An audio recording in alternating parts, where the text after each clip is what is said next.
Action!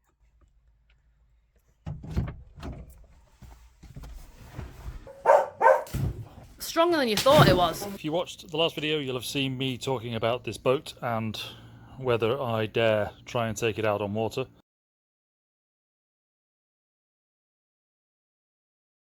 Just to give you an idea of where I am currently, this is the new fencing behind the house.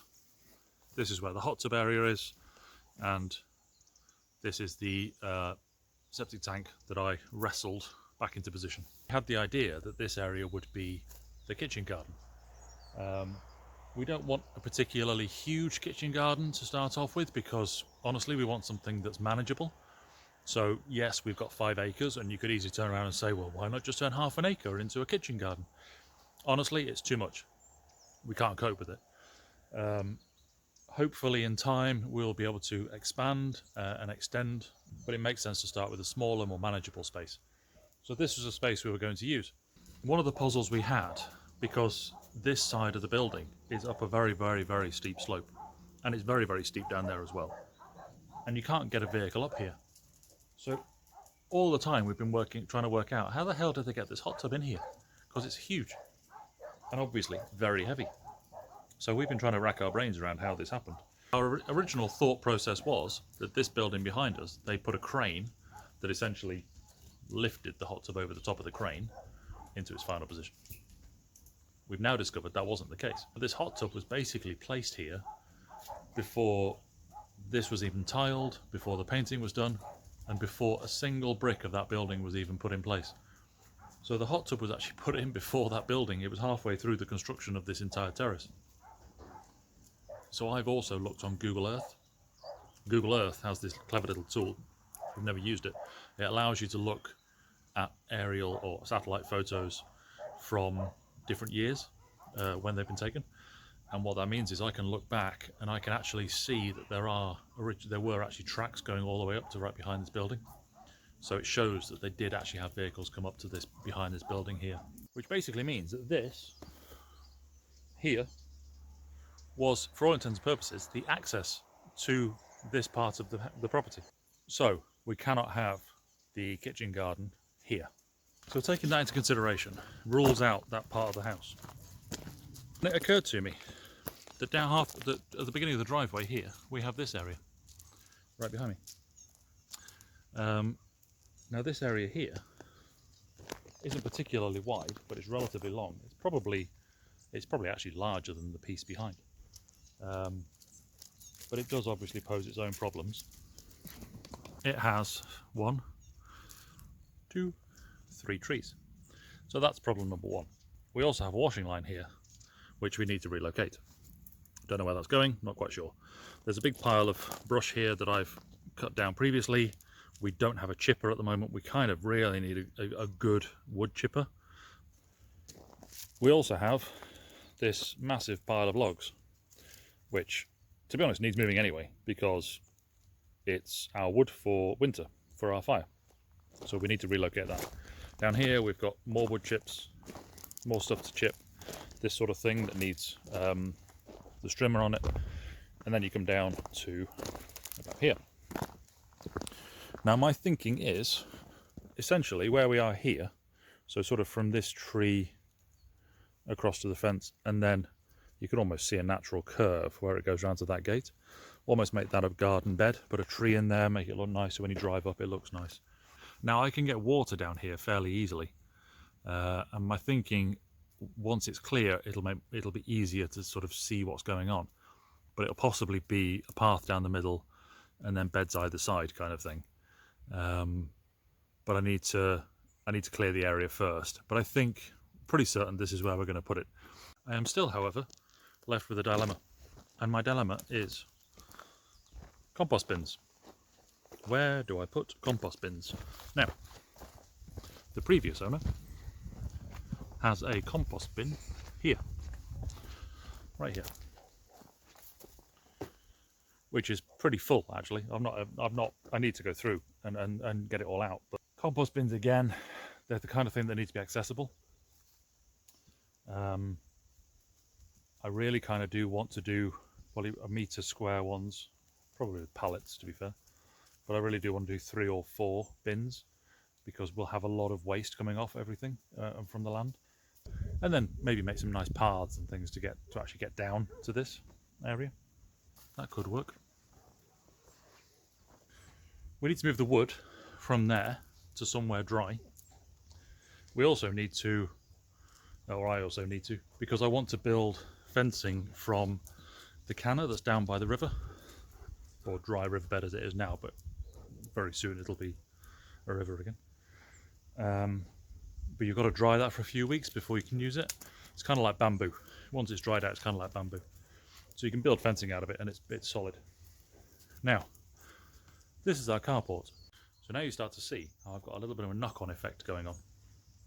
So behind the house, that's just going to get left for now. It'll get trimmed, obviously, to keep it nice and low. In order to make that the kitchen garden, I need to make this tidy. Once I've made this tidy, I can then move that wood to here. But this needs, at the very least, it needs organising, this space, so that I can get that wood up here. That's the ultimate thing. Just a few little bits and pieces of what's going on. But the kitchen garden is still going ahead. Quite excited. I'm actually more excited now about it being there because it's really accessible. So you'll go past it 2, 3, 4 times a day, and you'll be able to see it all the time. And I think that's really kind of exciting.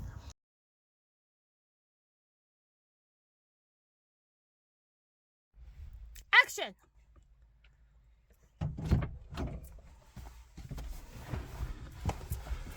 That was good. Got rid of 2 carloads of rubbish from the carport.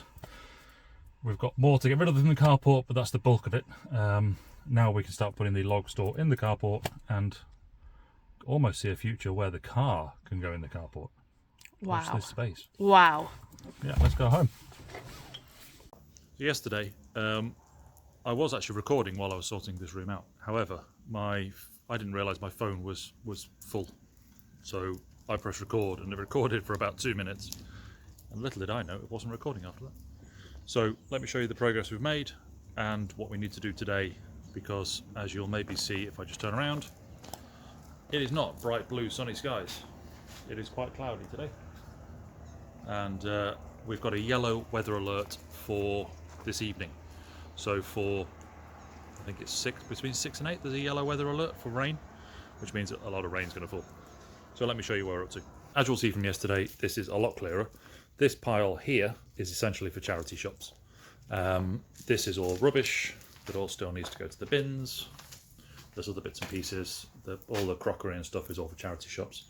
This sofa is going to the bins.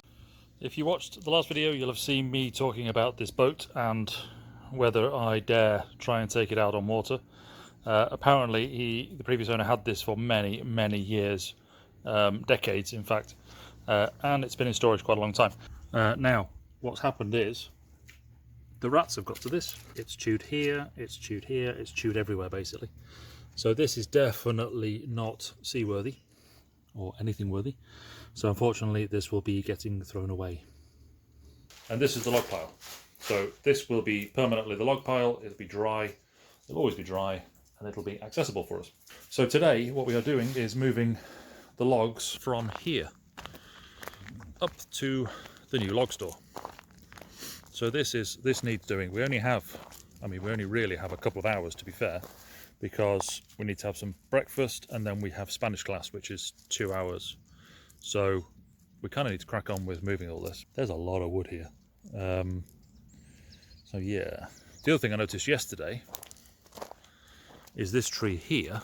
I was talking to Sam about the fact that these trees need cutting down. And I noticed yesterday that this tree here, if we look at it, has a rather gnarly crack running literally the full length of the trunk here.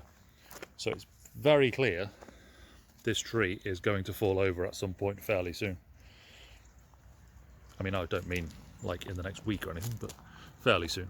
So it is fairly important this tree is, I mean, it's completely dead. It's so dead that I suspect you probably could just use it as firewood straight away. But it does need to be cut out. I have got a chainsaw, so we will get on with that on another day.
So that was quite a big job to do.